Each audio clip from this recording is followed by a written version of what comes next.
obligé de devoir justifier chacune des décisions, oui, chacune des actions qu'on va prendre ou même le fait même simplement de savoir quelque chose.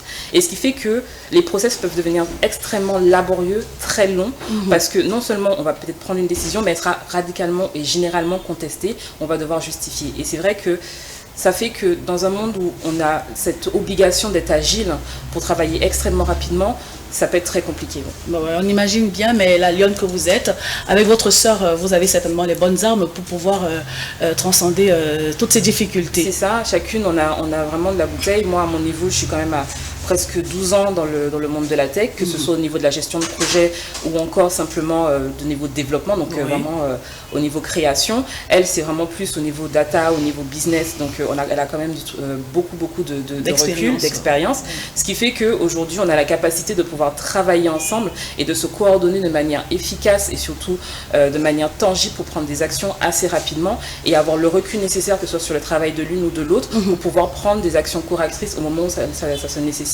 Et évidemment, c'est pas toujours facile parce que elle et moi, mine de rien, on a vécu ailleurs, on a grandi ailleurs et qu'il y a des réalités dans un autre environnement avec des mentalités différentes. Exactement. Et même elle encore, elle a plus de chance que moi parce qu'elle a quand même grandi ici. Moi, tous les jours, c'est un nouveau défi parce que j'apprends sur moi, j'apprends sur les autres. Et surtout, ce qui a été, je pense, ma force ou la force de notre équipe, c'est de vraiment savoir s'entourer, de se dire que les premiers temps où moi je suis arrivée ici, je n'ai pas conclu directement que je savais. C'est-à-dire que j'avais ma manière de voir les choses, j'avais des choses que j'avais envie d'apporter, sur lesquelles j'avais envie de contribuer, de partager, mais il était nécessaire, avant même de me lancer, de prendre le temps de connaître mon environnement et de savoir exactement vers quoi je vais me tendre. Et toute l'application a été vraiment construite dans ce sens-là, dans cet esprit-là, de la connaissance de l'autre et surtout du partage de l'autre. Avec mes équipes, on travaille vraiment de manière très proche et on a la chance d'avoir collaboration très étroite parce que voilà, on est déjà une petite équipe, des équipes jeunes et qui aujourd'hui sont ouverts à cet apprentissage là et surtout qu'ils ont la capacité de pouvoir me dire que bon voilà, là à ce niveau là nous on fait pas comme ça, est-ce qu'on peut essayer comme ça. Donc et il y a vraiment ce côté où on travaille vraiment en bonne intelligence ensemble et quotidiennement en admettant que chacun est là pour apprendre et même moi aujourd'hui et apporter quelque chose. Alors vous parlez beaucoup d'équipes, ce qui est normal. Il faut dire que vous êtes justement cofondeur d'une application ChopMe et vous parlez d'équipe. Évidemment, vous ne pouvez pas faire ce travail seul, mais la particularité justement dans votre déploiement, c'est que vous avez misé sur les jeunes. Alors si on parlait d'insertion professionnelle, socio-professionnelle chez les jeunes, et votre apport, votre vision autour de cette question-là? Alors, il y a deux choses dans notre entreprise, c'est qu'on est à 98% fait de femmes. D'accord. Et ça, c'est pas... on va dire jeunes chez les femmes. Chez les femmes et des femmes en plus. Et ça, c'est vraiment une particularité qu'on ne trouve pas énormément dans le monde de la tech, même tout simplement au Cameroun. Et c'est ça qui fait qu'aujourd'hui, on peut se comprendre sur certains défis du quotidien. Donc ça, c'est un premier point.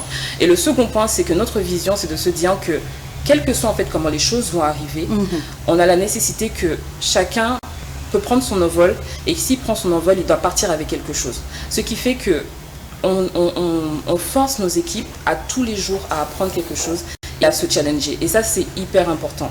Pour nous, aujourd'hui, que ce soit homme ou femme, il est impensable qu'on sorte de cette entreprise de se dire que je n'ai rien appris ou je me suis ennuyée.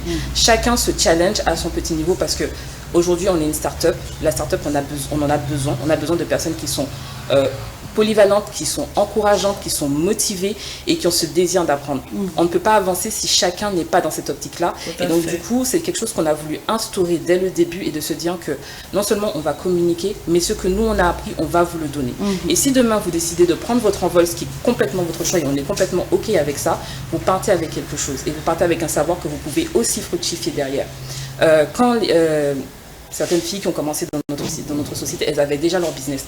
Même moi, de mon côté, je leur poussais aussi à continuer ce business-là, pas simplement parce que elles n'ont pas pu continuer avec nous, ça n'a absolument rien à voir, mais dans le sens où elles montrent quelque chose de leurs mains, et elles ont la fierté de le faire et de dire que voilà, c'est moi qui l'ai fait et je peux aussi utiliser ce que j'ai appris dans cette société-là pour aussi mettre mon projet en place. Donc elles ont le choix, elles peuvent aujourd'hui soit continuer avec nous, soit maintenant si elles ont envie de faire quelque chose, au même titre que nous, eh ben, elles peuvent le faire. Avant justement de sortir avec la dernière question sur l'application proprement parler, alors on parle de leadership féminin, et qui dit féminin parle de femmes.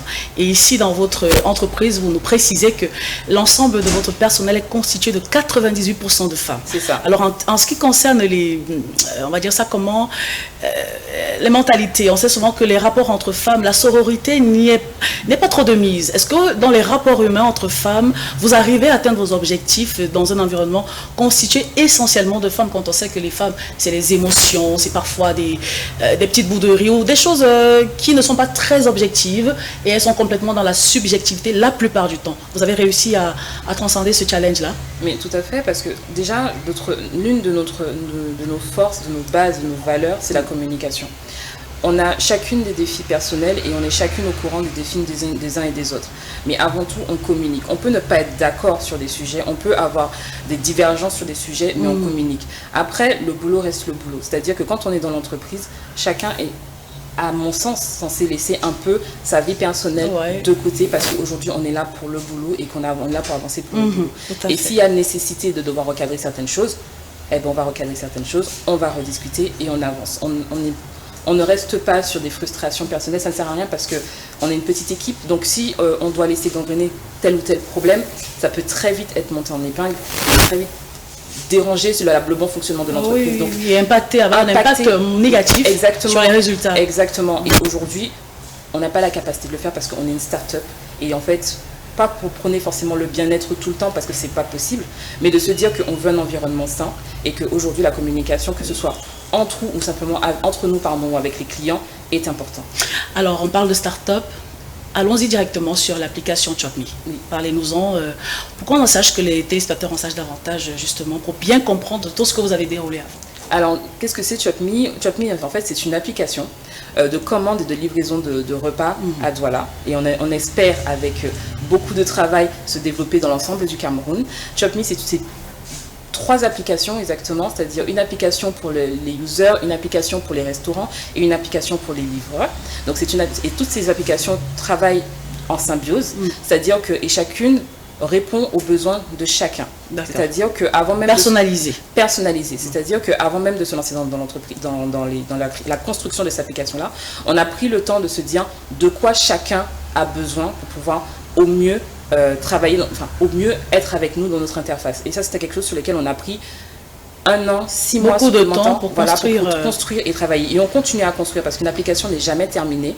On construit par exemple avec les restaurants avec lesquels on travaille, parce qu'entre les idées qu'on a eues dès le début et l'implémentation sur le terrain, il y a eu beaucoup de divergences. Et on sait aujourd'hui que notre application, notre point fort, comme je l'ai dit tout à l'heure, c'est la communication. Donc on a un service client qui pour moi est au top. Et franchement, je remercie mon équipe de tout l'investissement qu'ils mettent à ce niveau-là. C'est de vraiment être au cœur du système, non seulement de savoir aider les restaurants, mais aussi de savoir aider les users pour pouvoir les guider, non seulement sur les différentes applications, mais sur comment on fonctionne et nos valeurs.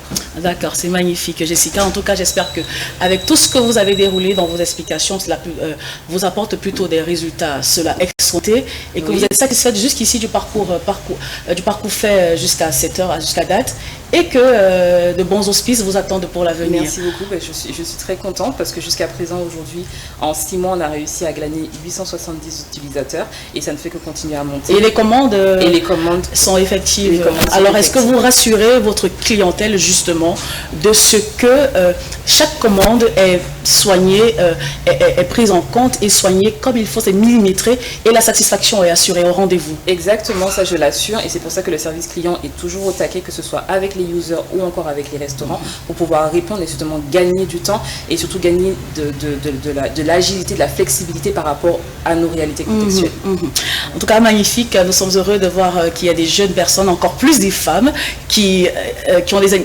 initiatives, qui innovent et surtout qui entreprennent, mais surtout qui mettent le pied à l'étrier en contribuant au développement de notre pays et en impliquant les jeunes qui ont besoin de cet espoir, de cette main tendue pour justement s'affirmer professionnellement parlant. Merci Jessica Besselot, c'est un plaisir de vous avoir reçu. Je rappelle que vous êtes la cofondeur et vous êtes entrepreneur et cofondeur de ChopMe, justement, on peut voir au fond de l'écran. Merci, revenez quand vous voulez, ici c'est chez nous, c'est la télévision du monde, on reçoit tout le monde chez nous et c'est un plaisir.